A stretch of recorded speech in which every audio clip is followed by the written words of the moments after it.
Good afternoon. Today I'm going to be reviewing the Nivada Grenchen Antarctic Spider, reference 32023A. This watch is available from NivadaGrenchen.official.com for €938. You can use the code WR4K #strap to get a free strap with the watch. So firstly, let's look at the box that the watch comes in, and then I'll talk you through the other items one gets with the piece. So the watch box comes protected by this cardboard outer watch box. I'll show you the interior. Now in the base it says welcome to Nivada Grenchen Owners Club, and it invites you to share images of your watch using the hashtag Nivada Grenchen. So the watch box itself is protected by a cardboard outer sleeve, which one removes. And this is the watch box itself, white vinyl coated. We have the Nivada Grenchen brand emblem and also Nivada Grenchen logo in gilt. This one removes the lid, and as you can see, the watch sits on a padded pillow cushion, which is in the base, and the base and the padded pillow cushion are upholstered to a high standard using a velour fabric in white. So very nice presentation. One immediately gets the impression that this is a high quality Swiss made piece. With regards to other items, this is the warranty card, and as you can see, it has the serial number of the piece. So the watch is indeed made in Grenchen in Switzerland. On the reverse, it has the terms and conditions of the guarantee and the date of purchase. I'm pleased to report the Antarctic Spider is covered by a 2-year international guarantee. And lastly, one also gets this steel tag, which has Nivada Grenchen and Antarctic, as you can see. So, with regards to the specifications of the piece, this is the Nivada Grenchen Antarctic Spider, reference 32023A. The watch is a heritage reissue. The original Antarctic Spider was made in the 1960s. Now, the original size of the Antarctic Spider in the 1960s was 35mm, and by today's standards, 35mm would be considered to be a small case size. So, Nivada Grenchen elected to increase the proportions of this heritage reissue of the Antarctic Spider, so this one is 38mm.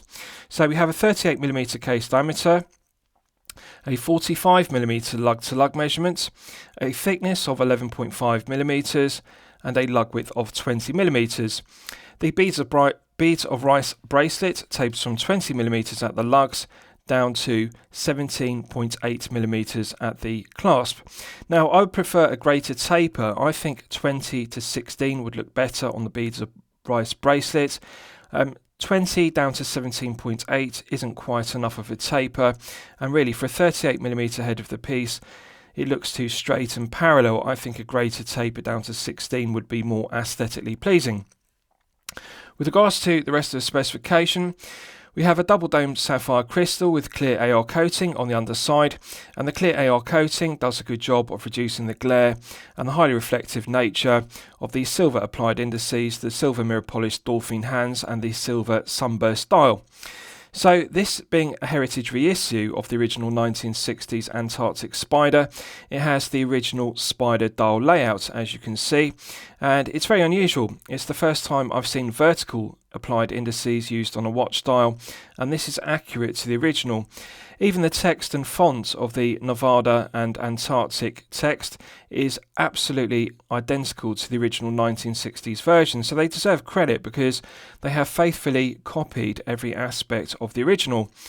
The date complication is framed with a black date frame, and we also have a white date wheel with black Arabic numerals, 2.5 times magnification on the Cyclops magnifier. And interesting that the Cyclops magnifier doesn't have curved sides on the 9 and 3 o'clock side. It's a square Cyclops magnifier, and again, this is the first time I've seen a square Cyclops magnifier used on a double dome sapphire crystal. So exactly the same as the original, and they deserve full credit for making this faithful to it, although they have scaled it up from 35 to 38mm respectively. With regards to the crown, it's solid 316L grade stainless steel, coin edge finished, has a radial curved profile to it, so it's like an onion crown. And we have a mirror polished domed cap with a Nivada Grenchen brand emblem engraved to a high standard. So let's test the screw down crown execution. The screw down crown provides an effective hermetic seal to 100 meters of water resistance, which is perfectly acceptable for a daily wear piece. absolutely silky smooth, perfect interface between the internal thread of the stainless steel crown and the external thread of the stainless steel crown tube. So this piece is powered by the Soprod caliber P024. The P024 is a clone of the ETA 2824-2, so it feels exactly the same in terms of its manual winding. One can manually wind the caliber P024 to top it up to its maximum 38-hour power reserve. Firm resistance to the mainspring, one can feel the tension gradually building up. It is smooth, but there is a lot of resistance, so one has to give it a good firm turn. Feels exactly the same as a Sellita SW200-1 in manually winding, or alternatively the 2824-2. So one can manually wind it to top it up. Pulling it out to the first click position is the date setting position. So the caliber P024 has a quick set complication, and as you can see, rotating the crown clockwise advances the quick set complication. Nice positive click, no discernible difference between this and the 2824-2, which it is a clone of. It clicks over with exactly the same feeling. Pulling it out to the second click position hacks the movement. So if you look at the second hand, it is possible to hack the movement and set the time precisely to the second. So we're now in the time setting position. Nice firm resistance to the P024. Again, it feels exactly the same as a 2824-2, alternatively the SW200-1. No discernible difference whatsoever. No backplay, clockwise and anti-clockwise. I like the firm resistance. It feels like a good, solid Swiss-made movement. Pushing it back in, it's got a nice positive click, and that restarts the movement. You can see the second hand begins to sweep around the dial once again. So let's test screwing it back down. Immediate thread pickup. This is outstanding screw down crown execution. It's silky smooth, but it does require some resistance. One has to really push it in and also give it a good firm turn, but the internal thread of the crown immediately picks up with the external thread of the crown tube. So it's a very well executed, well machined screw down crown. I'll show you the case back. Solid 316L grade stainless steel. Flawless mirror polishing to it, and it's engraved to a very high standard with the specification and the serial number of the piece. Milled slots are done to a high standard, no sharp edges, no burrs, and it's a low profile case back, as you can see. And it really does benefit from the case back being low profile, because this watch is only 11.5mm thick, including the double dome sapphire crystal. The solid end links in the beads of rice bracelet are a good tight fit to the head of the piece and very well machined. The underside to the case is also mirror polished to a flawless standard. No sharp edges, no burrs. It really is high quality finishing. The kind of finishing one would expect to see on a mid-tier piece costing in excess of €3,000. And it's a credit to Nivada Grenchen, because that is significantly less expensive. This Antarctic Spider is €938. So it really is high quality finishing. I would describe the finishing as Tudor Black Bay level. So it really is very good at this price point. Very aesthetically pleasing mirror polished case back, and it provides an effective hermetic seal to 100 meters. Now, with regards to the clasp, it's finished to a high standard, as you can see, engraved with the Nivada Grenchen shield emblem. And we also have nice mirror polishing to the edges, which mark the transition between the body of the clasp and the mirror polished flanks. Usually I'm critical of clasps only having 3 micro adjustments. Nivada Grenchen deserve credit because they made the correct decision by using 4 micro adjustment holes, and that allows for better fine tuning of the bracelet length to get the perfect fit. So this clasp is a faithful reproduction of the original 1960s Antarctic Spider. Solid 316L grade stainless steel. Brass satin finish to the interior. Now, as you can see, it is a pressed stainless steel clasp.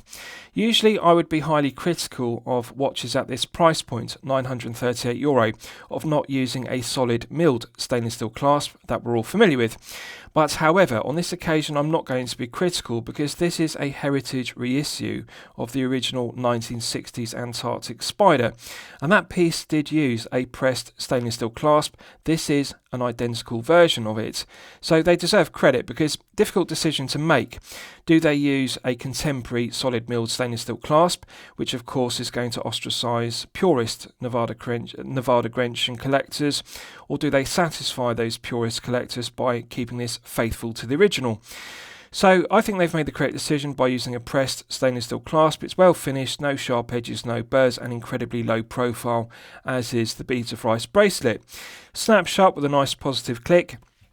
So therefore it's not accidentally going to catch and deploy, and therefore it's very good. Very comfortable to wear, and I like the beautiful luster to the 316L grade stainless steel. The mirror polishing is outstanding. So with regards to the bracelet, the solid end links are a good tight fit to the case, no play whatsoever. The bracelet is very well machined. Build quality, quality control and finishing are outstanding. It doesn't feel slack or loose, and also it articulates very smoothly. So the Beads of Rice centre section is mirror polished to a flawless standard, beautiful luster to the outer links, and that contrasts with the mirror polished flanks. Screw pins in the bracelet rather than the cost-cutting measure of push pins is good to see. And I like the fact the Beads of Rice links are very thin. So this articulates very well. It feels very similar to a Jubilee bracelet, and it's very comfortable on wrist due to that smooth articulation. And it really is a high grade of bracelet. Again, it's the kind of bracelet one would expect to see on a mid-tier piece costing in excess of €3,000. At $938, they deserve full credit for producing a top grade Beads of Rice bracelet. Absolutely gorgeous to look at. No sharp edges, no burrs to it, doesn't pull arm hairs, incredibly comfortable to wear for long periods of time. Right, so I'll give you a wrist shot. Now, the watch is a tight fit to get it across my hand. So in order to facilitate this, I'm going to remove my glove, and as you can see I can then slip it over my hand. Now, nice positive click to the clasp. It does fit my 8-inch wrist perfectly. I haven't sized the bracelet with all the links in the bracelet, and on position 1 of the 4 micro adjustments, it actually fits my 8-inch wrist to perfection. Incredibly comfortable piece to wear, very well balanced.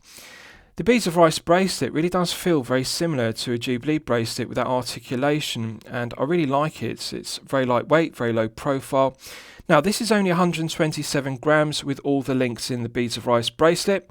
Feels weightless on wrist, incredibly low profile piece. 11.5 millimeters, and Nivada Grenchen deserve full credit for this because they've got this down to only 11.7. Even though it has a double dome top hat style crystal, as you can see. So the crystal is actually over 1 millimeters tall, and that does add significant thickness. So the actual thickness of the case and the Caseback, including the bezel, is only 10.5 millimeters, but including the double dome sapphire crystal, it's 11.5. So needless to say, this will easily slip underneath a shirt cuff if you wear business shirts. Now at 38 millimeters head of the piece, it's clearly best suited to collectors with a smaller wrist of 6 to 7 inches. But however, it's deceptive because due to the case shape, it actually wears more like a 39 or even a 40 millimeter, and also it has the correct taper or lug width. At 20 millimeters, it balances the 38 millimeter head of the piece. So it does wear like a 39 or a 40, even though it's 38. The thing to note is it has a relatively short lug-to-lug measurement of 45. So really this suits collectors with a 6 to 7 inch wrist better. It does curve around the wrist very well, very snug fit, very low profile, but if you have a larger wrist of 7 to 8 inches, you may find the lug-to-lug measurement to be slightly short. It does fit very close to the wrist. Personally, I prefer 48, which is perfection. That is the sweet spot for lug-to-lug measurement. At 45, it's significantly below that. It's 3 millimeters less. But if you like watches that are low profile and fits very snug to the wrist, you will enjoy the 38 by 45 dimensions and, of course, the 11.5 low profile thickness. I really like the 127 grams. Usually I like watches to be circa 150 because it gives a feeling of quality and heft on wrist and wrist presence, but it also doesn't feel top heavy and uncomfortable to wear for long periods of time, such as 8 to 12 hours per day. At 127, this really does feel like wearing a watch on a leather strap or a rubber strap, and it's very lightweight for a bracelet piece. Absolutely gorgeous silver sunburst dial, and the spider dial does add interest. Now, in terms of legibility, it does take some getting used to because the vertical indices rather than horizontal indices, they're a bit unusual. And the other thing to note is there are absent indices, which I'll talk about at the 12, 9, 6 and 3. Usually with applied indices, the dial is asymmetrical, and therefore one has applied indices at all of the 12 marks. But it's a unique characteristic of this spider dial. It doesn't have applied vertical indices at the 9, 3, 6 and 12, as you can see. And it does take some getting used to, but however, the dolphin hands do contrast well with the silver sunburst dial, and when you get acclimatised to it, it is actually easy to read. I like the use of the Cyclops magnifier. It does do a good job of magnifying the date complication, and it's very aesthetically pleasing. I love the way the silver sunburst dial changes colour in the light, and it's just a very good looking piece and a faithful heritage reissue to the original 1960s Antarctic spider. Right, so let's do a Lume test and we'll see how the Lume performs when it's charged up to the absolute maximum. So this uses Cream 148C superluminova, and it's the first time I've seen 148C. Usually watches have BGW9 or C3 superluminova.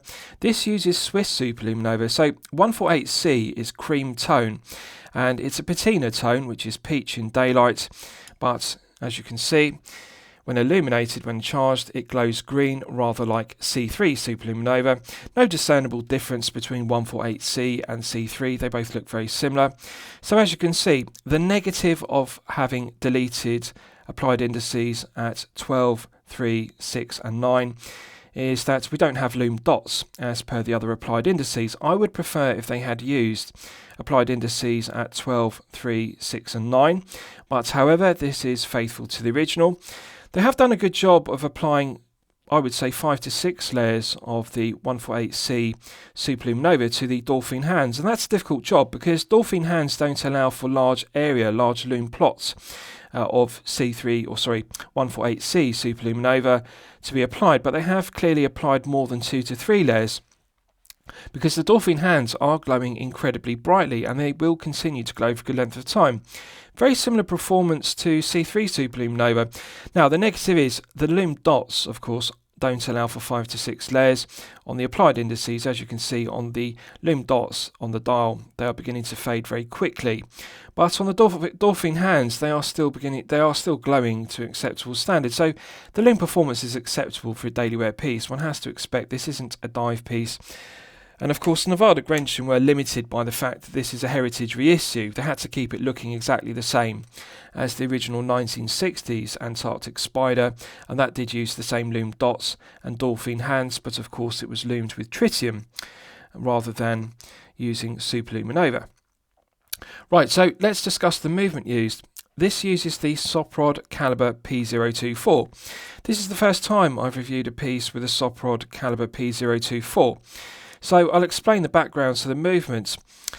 The P024 is a clone of the ETA 2824-2. So the architecture of the P024 is identical to the 2824-2. It has the same 25 joules and it runs at the same 28,800 vibrations per hour and a frequency of 4 Hz. It has hand winding and hacking, which useful complications, 38-hour power reserve, which is perfectly acceptable, and the stated accuracy of the P024 is plus or minus 7 seconds per day. Now, I'm pleased to report Nivada Grenchen are regulating the P024s they're using in the Antarctic spider to a very good accuracy. This one is running consistently at plus 2 seconds per day, which is actually within COSC chronometer limits of -4 to +6. To get +2 from a movement at this price point, €938, is outstanding. So Nivada Grenchen deserve credit. The Soprod P024 is equal quality to the ETA 2824-2 and the SW200-1 respectively. The only difference between the P024 and the SW200-1 is the SW200-1 has an extra joule added. It has 26 joules versus the 25 joules of the 2824-2 and this P024. But in terms of materials, build quality, quality control, accuracy, they are identical. One could argue that the P024 is actually more accurate than the standard grade of SW200-1 because it is plus or minus 7 seconds per day, and -4 to +6 is chronometer or top grade. So at +2, this is chronometer grade accuracy. So I like the Soprod P024. It's a reliable, well-proven workhorse Swiss movement and a credible alternative to the 2824-2 and the SW200-1, which are the more popular choices by Swiss brands. No negatives to it whatsoever. No reliability issues with the Soprod P024, and really there's no difference between it and the 2824-2 and the SW200-1. I would be perfectly happy with the P024 in a watch. Right, so lastly I'll summarise the piece. What do I think of it overall? Well, when I'm considering reviewing a watch on my channel, the watch meet 2 criteria. It should be both excellent quality and excellent value at the respective price point. So on the bracelet you're looking at here, this is €938. Really, to evaluate this piece, one needs to study the quality of the finishing throughout. The mirror polishing to the bezel is absolutely flawless. Beautiful mirror polishing to the interior of the lugs, and beautiful transition to the brushed satin finishing to the tops of the lugs. Beautiful brushed satin finishing and luster to the flanks of the case, and mirror polished undercut to the case. I really like the 11.5mm thickness. Clear AR coating on the underside of the double dome sapphire crystal, so there are no cost cutting measures whatsoever. 100 meters, screw down crown, screw down caseback, and the beads of rice bracelet is just sublime. Absolutely gorgeous finishing to it, articulates well, doesn't have too much play in it, flawless mirror polishing to the flanks, no cost cutting measures, we've got screw pins. So really one could say the only cost cutting measure to the watch is the use of a pressed stainless steel clasp rather than using a solid milled clasp, but as I've detailed, this is acceptable because this is a heritage reissue piece of the original 1960s Antarctic Spider. I think they've made the correct decision by scaling up the proportion from the original 35mm to 38. 38 is a nice size for a daily wear piece, but clearly it's going to suit 6 to 7 inch wrists better. So yes, I consider it to be excellent quality, and yes, I consider it to be excellent value at €938. One is getting a quality Swiss-made piece with a quality Swiss-made movement in the Soprod P024. No negatives to the watch whatsoever. Nivada Grenchen deserve full credit for producing an outstanding quality piece. So I hope you've enjoyed my review of the Nivada Grenchen Antarctic Spider, reference 32023A. Please feel free to post your own comments below the video. Thank you very much.